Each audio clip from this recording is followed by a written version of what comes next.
నమస్తే, welcome to BRK. నేను చక్కర్ల ఝాన్సీ. హైదరాబాద్లో తీవ్ర విషాదం వెలుగు చూసింది. తన 10 నెలల బిడ్డకి విషమిచ్చి ఓ తల్లి ఆత్మహత్యకు పాల్పడింది. మనవడు కూతురి మరణ వార్త విని తీవ్ర మనస్తాపానికి గురైన బాధితురాలి తల్లి సైతం ఆత్మహత్యకు ప్రయత్నించింది. ఇది గమనించిన కుటుంబ సభ్యులు వెంటనే హాస్పిటల్కు తరలించడంతో పెను ప్రమాదం తప్పింది. అయితే భర్త వేధింపుల కారణంగానే భార్య ఆత్మహత్య చేసుకుందని బాధిత కుటుంబ సభ్యులు ఆరోపిస్తున్నారు. ఇక విషయంలోకి వెళితే భార్యాభర్తల మధ్య గొడవలొస్తే పిల్లలను చంపి తల్లిదండ్రులు చనిపోతున్న ఘటనలు రోజు రోజుకు పెరుగుతూ పోతున్నాయి. ఇటీవలే నారాయణపేట జిల్లాలో ఓ తండ్రి తన 2 పిల్లలను హత్య చేసి తాను ఆత్మహత్యకు యత్నించిన ఘటన మరువకముందే హైదరాబాద్లో మరో ఘటన వెలుగు చూసింది.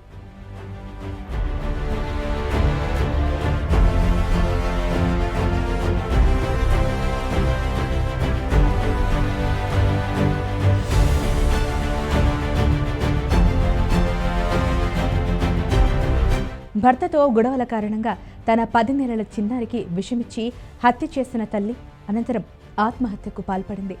ఈ విషయం తెలిసిన బాధితురాలి తల్లి కూడా ఆత్మహత్యకు యత్నించింది. పోలీసుల వివరాల ప్రకారం మీర్పేటకు చెందిన సుష్మకు 4 సంవత్సరాల క్రితం సరూర్ నగర్లో నివాసముంటున్న యశ్వంత్ రెడ్డితో పెళ్లి జరిగింది. ఈ దంపతులకు 2 ఏళ్ల క్రితం పెళ్లి జరిగింది.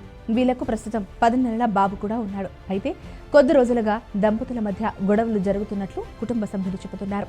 ఈ క్రమంలోనే శుక్రవారం తన 10 నెలల కుమారుడికి విషమిచ్చిన తల్లి సుష్మిత కొడుకు చనిపోగానే తాను కూడా ఉరివేసుకుని ఆత్మహత్య చేసుకుంది. కూతురు సుష్మిత మనవడు చనిపోయారన్న మరణ వార్త విన్న సుష్మిత తల్లి లలిత షాక్కి గురైంది.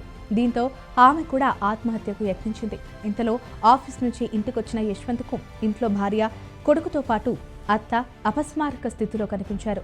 దీంతో వాళ్లను వెంటనే హాస్పిటల్కు తీసుకెళ్లగా అప్పటికే భార్య, కుమారుడు మరణించినట్లు వైద్యులు తెలిపారు. ఘటనపై కేసు నమోదు చేసుకున్న పోలీసులు దర్యాప్తు చేస్తున్నారు.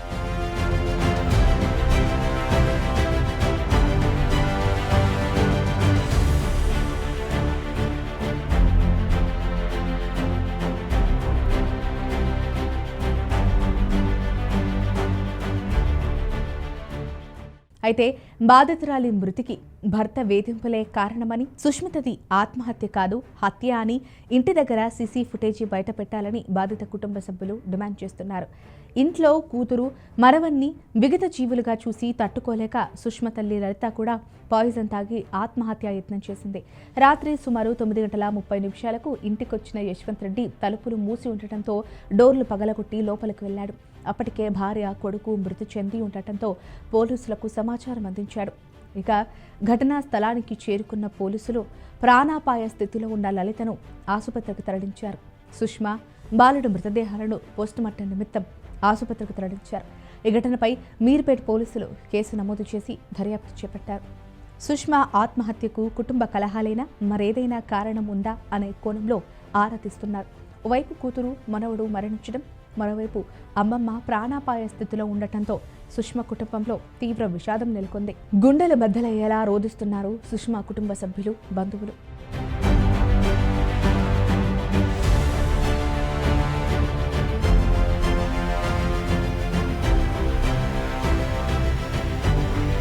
ఇక ఈ ఏడాది మొదట్లోనే ప్రజలంతా కొత్త సంవత్సర వేడుకల్లో మునిగి తేలుతుంటే ఆ ఇంట్లో మాత్రం తీవ్ర విషాదం నెలకొంది. జీవితాంతం తన చేయి పట్టుకుని తోడుతానని ప్రమాణం చేస్తున్న భార్య అర్ధాంతరంగా తనువు చాలించింది.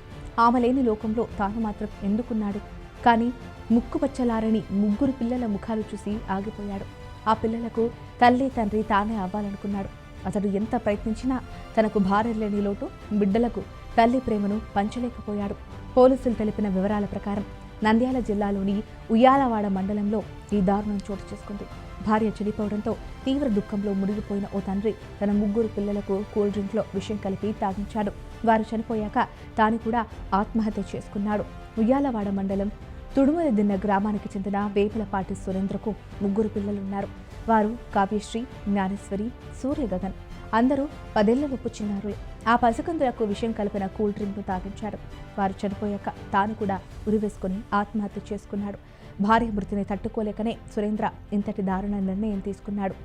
అతడి భార్య మహేశ్వరి 2025 ఆగస్టు 16న అనారోగ్యంతో మరణించింది. భార్య చనిపోవడం సురేంద్రను దెబ్బతీసింది. అప్పటి నుంచి మానసికంగా ఇబ్బంది పడుతున్న సురేంద్ర భార్య లేని లోకంలో తాను, పిల్లలు ఉండలేమని భావించాడు. ఆత్మహత్య చేసుకోవాలని నిర్ణయించుకున్నాడు. దీనిలో భాగంగా విషం కలిపిన కూల్ డ్రింక్ పిల్లల చేత తాగించి వారిని చంపేశాడు. ఆ తర్వాత అతడు కూడా ఆత్మహత్య చేసుకున్నాడు. సమాచారం అందుకున్న పోలీసులు సంఘటన స్థలానికి చేరుకుని కేసు నమోదు చేసి దర్యాప్తు చేపట్టారు. ఈ ఘటనతో గ్రామంలో విషాద ఛాయలు అలుముకున్నాయి.